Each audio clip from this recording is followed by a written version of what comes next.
जो मंजिल पाने को चलते हैं वो शिकवा नहीं करते, और जो शिकवा करते हैं वो मंजिल तक नहीं पहुंचा करते। जी हाँ, आज एक ऐसे ही वीडियो को लेकर मैं आपसे जुड़ी हुई हूँ। जैसे कि हर इंसान की एक हॉबीज़ होती है, उसका एक टैलेंट होता है। अगर वो करना चाहता है तो कुछ कर सकता है, लेकिन बशर्ते है कि उसकी लगन और मेहनत सच्ची होना चाहिए। किसी भी काम को हम अंजाम दे सकते हैं। अब जैसे कि मान लीजिए, अगर आप में मंच संचालन या स्पीच करने का टैलेंट भरा हुआ है तो आप उसको कैसे कर सकते हैं। आप बोलना चाहते हैं पर आपकी समझ में ये नहीं आ रहा है कि आप किस तरह से उस चीज़ की शुरुआत करें, उस स्पीच की शुरुआत करें, किसी कार्यक्रम की एंकरिंग की शुरुआत कैसे करें और किस तरह से उसको आसान बनाए और आप बेहतरीन से बेहतरीन मंच संचालन कर सकें या स्पीच को दे सकते हैं। तो अब ऐसी ही कुछ महत्वपूर्ण टिप्स मैं आपको आज बताऊंगी कि आप अपने टैलेंट को बाहर निकाल सकते हैं और बखूबी तरीके से आप इसको सबके सामने ला सकते हैं। क्योंकि हर इंसान में एक टैलेंट होता है, लेकिन किसी का छिप जाता है और किसी का छप जाता है। ये हमारे ऊपर डिपेंड करता है कि हम उसके लिए कितनी कोशिश कर रहे हैं। तो चलिए आज कुछ ऐसे महत्वपूर्ण टिप्स हम जानते हैं कि आपको मंच संचालन करना कितना आसान लगेगा और स्पीच को देना भी कितना आसान लगेगा, और आप एक सफल वक्ता, सफल एंकर बन सकते हैं इन महत्वपूर्ण टिप्स को अपनाकर। और अचानक भी आपको कहीं पर स्पीच देने का मौका मिले तो आप वो भी किस तरह से बोल सकते हैं, आज उसकी भी महत्वपूर्ण जानकारी मैं आप लोगों को देना चाहूँगी। हेलो एंड वेलकम फ्रेंड्स, मैं एंकर रंजना जैन अपने चैनल पे आप सभी का स्वागत और अभिनंदन करती हूँ। दोस्तों, शुरू करने से पहले ही वही कहूँगी कि अभी तक अगर आपने मेरे वीडियो को लाइक नहीं किया हो तो प्लीज़ मेरे वीडियो को लाइक कीजिए, मेरे चैनल को सब्सक्राइब कीजिए और शेयर कीजिए, और मुझे कमेंट करके ज़रूर बताइए कि आपको ये वीडियो कैसा लगा।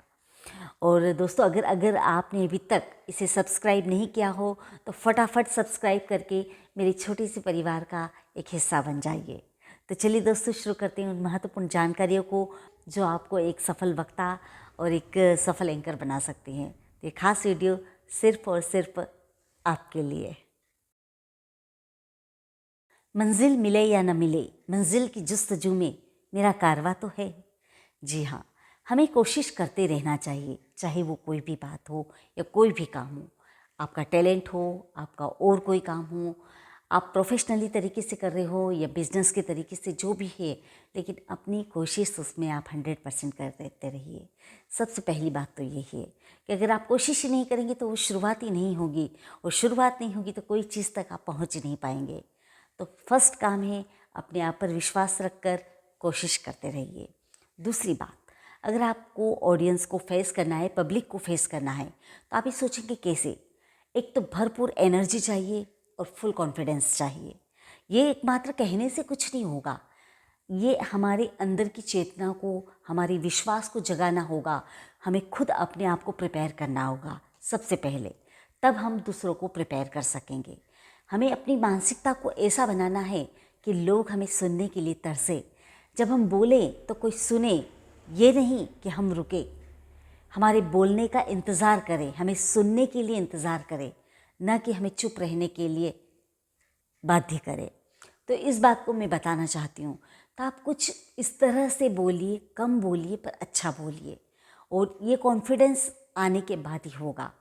बहुत सी बार हम कहीं जाते हैं और हमें, जैसे जो वक्ता रहते हैं, जो बोलते हैं, उन्हें सडनली अगर कुछ बोलने के लिए कह दिया जाए तो कई बार ऐसा होता है कि अच्छे बोलने वाले भी नहीं बोल पाते हैं। कारण ये, क्योंकि उनके पास स्क्रिप्ट नहीं होती है, उनके पास शब्दों का जो वज़न होना चाहिए वो नहीं होता है। तो इसके लिए हमारी कमांड अच्छी होनी चाहिए, हमारे पास शब्दों का ख़जाना होना चाहिए, हमें सेंटेंस को जमाते आना चाहिए। और ये कब होगा, जब हम अच्छी से अच्छी बुक्स पढ़ेंगे, अच्छे से अच्छे वक्ता को सुनेंगे और उस चीज़ के बारे में अच्छा नॉलेज लेकर चलेंगे जिस टॉपिक पर आपको बोलना है। और ये निरंतर अभ्यास पर ही आता है, क्योंकि एक श्रोता, अगर वक्ता आपको बनना है तो उसके पहले आपको एक श्रोता बनना होगा। ये बात मेरे हर वीडियो में मैं आपसे कहती हूँ कि जब तक आप एक अच्छे वक्ता बनना चाहते हैं तो पहले आप श्रोता बनिए, ताकि सामने वाली बात को सुने और समझे और सोचें कि मुझे उसका क्या अच्छा लग रहा है और क्या अच्छा नहीं लग रहा है। तब आप इस बात को सेटिस्फेक्शन कर पाएंगे कि किस तरह से बोलने से पब्लिक या ऑडियंस अट्रैक्ट होती है। तो वही चीज़ आप फॉलो करके आगे बढ़ सकते हैं और अपने आत्मविश्वास को बढ़ा सकते हैं। दूसरी बात मैं कहना चाहूँगी, कम समय में अच्छा बोलने की कोशिश करें। एक ही बात को हम रिपीट नहीं करना चाहिए। हमें कम शब्दों में अपनी बात को बिना रिपीट करे हुए जब हम सामान्य तरीके से वो बात कहेंगे तो वो लोगों के दिलों तक ज़्यादा पहुँचेगी, क्योंकि बनावटी तौर पर कोई भी बात इतनी दिल में गहराई नहीं पहुँच पाती है जो हम सामान्य तरीके से करते हैं। उसके बाद मैं कहना चाहूँगी कि जब बात होती है समय की, समय का बहुत महत्वपूर्ण योगदान रहता है हर जगह। लोगों के पास सब कुछ है लेकिन समय नहीं है, कोई समय नहीं देना चाहता है। इसीलिए तो कहते हैं कि हमें पसंद नहीं, आप विवाद मत करिए। जितने भी विवाद है उन्हें आज याद मत करिए। इसी में हमारा और आपका भला है। समय कीमती है, इसे बर्बाद मत करिए, इसे बर्बाद मत करिए। तो इस चीज़ को हमेशा ध्यान रखना है, जितनी समय की कद्र हमें है उतना दूसरों का समय भी हमारे लिए इम्पोर्टेंट होना चाहिए। तो उसके लिए यही सबसे बड़ी बात है कि हम अपनी बात को टू द पॉइंट बोले। जिस विषय को लेकर बोल रहे, जिस आयोजन में आप गए हो और वहाँ पर जो भी टॉपिक हो उस विषय को लेकर बिल्कुल तथ्यपूर्ण और ठोस बात को कहें। अगर हम उसके बारे में जितनी जानकारी है उसी को बताएं, अन्यथा हम बनावटी तौर पर या उसको बढ़ा चढ़ाकर उस बात को नहीं कहे, क्योंकि वो हमारा फिर आडंबर लगेगा और बनावटीपन लगेगा, हमारा ओवर कॉन्फिडेंस उसमें झलकेगा। तो हमें बिल्कुल सहज और तरीके से कहना है और सबके दिलों तक पहुंचना है। अगली बात मैं कहना चाहूँगी कि जब भी आप बोले तो अपनी शुरुआत कुछ यूनिक तरीके से करिए, मतलब कुछ हटके। एक संबोधन तो हम देते ही हैं, वो तो ज़रूरी है, लेकिन इसके पहले अगर आप ओपनिंग कर रहे हैं तो जो आयोजन है या जो टॉपिक है उससे रिलेटेड कोई ऐसी अलग हट चीज़ कर, कोई थॉट्स हो या कोई कोटेशंस हो, शायरी हो, उससे आप अपनी ओपनिंग कर सकते हैं। तो जितनी ओपनिंग अच्छी होगी उसकी एंडिंग का भी आप ध्यान रखिए। इस तरह से आप इन बातों को ध्यान रख के आप एक बेहतर वक्ता बन सकते हैं, एक अच्छे मन से संचालक बन सकते हैं। उसके बाद मैं कहना चाहूँगी कि बहुत सी बार ऐसा होता है कि हम कहीं गए और जब किसी में एक हॉबी, एक गुण होता है कुछ करने का, जैसे कोई डांसिंग में फेमस होता है तो बस ढोल बजने या म्यूज़िक चलने की देर रहती है, उसके पैर अपने आप थिरकने लगते हैं।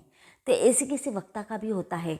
जब अगर आप एक अच्छे वक्ता हो और जहाँ कहीं भी ऐसे मंच का आयोजन हो रहा है जहाँ पर पब्लिक स्पीकिंग चल रही हो, तो आपको ऐसा लगेगा कि कोई मुझे बोले और मैं वहाँ जाकर बोलूँ, अपने भावों को व्यक्त करूँ।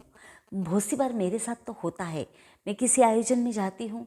अब हर जगह तो अपन नहीं बोल सकते, क्योंकि उसके लिए एक विशेष समय होना चाहिए, विशेष स्थान होना चाहिए और समय की अनुकूलता होना चाहिए, तभी हम बोल सकते हैं। लेकिन कहीं न कहीं ऐसा मन उत्तेजित रहता है अपनी बात को कहने और सुनाने के लिए, तो ये सामान्य बात होती है। तो ये एक हमारी एक अलग सी क्वालिटी होती है जो हर किसी एक अच्छे वक्ता में पाई जाती है। लेकिन आप अगर इतना अच्छा बोलेंगे और आप एक बार अच्छे से बोल दें कि अगर लोगों ने आपकी तरह अट्रैक्ट हो गए तो दूसरी बार वो आपकी स्पीच को सुनने के लिए भी तैयार रहेंगे। आपको कम से कम ऐसी कुछ स्टोरीज़ को डाल देना है आपके बोलने में जो उस घटना से रिलेटेड हो, वहाँ के आसपास के माहौल को जानकर कोई बात को बताना हो या समझाना हो, उससे कनेक्ट करके अगर आप बोलेंगे तो लोगों के जहन में बहुत जल्दी उतरेगी। आप कोई उदाहरण देकर अपनी बात को बता सकते हैं, कोई छोटी, ये मैं आपको सडनली जब स्पीच देने का काम पड़े तब भी आप इन चीज़ों को ध्यान में रखकर आप अपनी अच्छी स्पीच को दे सकते हैं उस आयोजन के तहत। तो वहाँ पर आपको ये देखना है कि किस तरह की ऑडियंस आई है, वहाँ का माहौल क्या है, वहाँ किस तरह से आयोजन किया गया है, उसके विशेष अतिथि कौन है। ये सब बातों को आपको सोचना होगा, समझना होगा और उसके बाद अपने मन में, अपने दिमाग में एक स्क्रिप्ट को तैयार कर कर आपको पब्लिक के सामने जाना होगा, तो आप अपनी बेहतर से बेहतर स्पीच को दे सकते हैं। अगली बात ये कहना चाहूँगी कि जैसे आप हर तरह के आयोजन रहते हैं लेकिन सबकी संवेदनाओं से जुड़ना पड़ता है। हर वक्त के शब्द कमांड हमारी अलग अलग होती है। हालांकि उसका रूप आप चेंज करके अगर आपको जो याद है, मान लो कि अचानक आप गए, आपको ज़्यादा शेर व शायरियाँ भी याद नहीं है, लेकिन जो भी आपको याद है उसके आगे पीछे की जो भूमिका है उसको बदल कर आप उसी चीज़ को बाकायदा अच्छे तरीके से सबके सामने ला सकते हैं और परोस सकते हैं। कहते ना, जब एक खाना खाते हैं तो एक थाली में सभी तरह की सब्जियाँ रहती है, लेकिन हम उसको कुछ इस तरह से एडजस्ट कर देते हैं, जैसे उसमें सलाद रख दी, पापड़ रख दिया, सब्जी रख दी, चपाती रख दी, मसाला रख दिया, तो उस तरह से उस थाली की शोभा बहुत बढ़ जाती है और हमें ऐसा लगता है कि वो पूरी तरह से खाना बिल्कुल सही तरीके से हमारे सामने आया है और सच के आया है। तो इसी तरह से हमारी स्पीच को भी एक अच्छा कंटेंट मिल जाता है, तो हम अपनी प्रतिभा को और निखार सकते हैं मेरे हिसाब से। तो उसमें शब्दों की कमांड, समय की अनुकूलता, आपका आत्मविश्वास, आपकी एनर्जी, शब्दों का रिपीट नहीं होना और उस माहौल से जुड़ी हुई हर बात को सबके कनेक्शन से उन तक पहुंचाना, ये सबसे बड़ी बातें होती है। तो ऐसी महत्वपूर्ण छोटी छोटी सी जानकारियों को हम एकत्रित करके अपनी स्पीच को तैयार कर सकते हैं और लोगों के दिलों तक पहुंच सकते हैं और अपनी बात को अच्छी तरह से समझा सकते हैं। तो मेरे ख्याल से एक मंच संचालन तो एक स्क्रिप्ट का दरिया होता है और अगर इसमें हम जितना बोलते जाएं उतना हमें कम लगता है, लेकिन समय की अनुकूलता और मर्यादा को मैंने पहले भी महत्वपूर्ण समझा है और आज भी मैं आपको ये बात 100% कहती हूँ कि लोगों के पास समय नहीं होता है, बस उस चीज़ को हमेशा ध्यान रखना है। तो जैसे आपने ओपनिंग कुछ शानदार तरीके से करी है, उस तरह से आप एंडिंग भी कुछ अच्छे तरीके से करिए, जो सबसे अलग हो, धमाकेदार हो और लोगों के मतलब कुछ ऐसी पंक्तियाँ बोलिए जो हार्ट टचिंग हो जाए।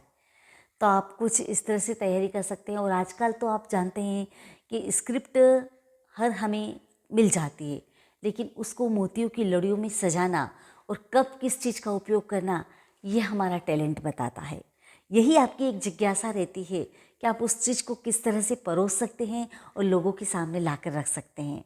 क्योंकि एक बिखरे हुए मोती की जो माला रहती है वो कितनी अटपटी लगती है कि कोई छोटा मोती, कोई बड़ा मोती, कोई कलरफुल, कभी ऐसे वैसे, तो वो इतनी अच्छी नहीं। लेकिन आप उसको बाकायदा उन मोतियों को एक लड़ियों में पिरोगे, एक छोटे बड़े रंग बिरंगे मोतियों में सही तरीके से उस माला का समायोजन करोगे तो माला कितनी खूबसूरत बन जाती है।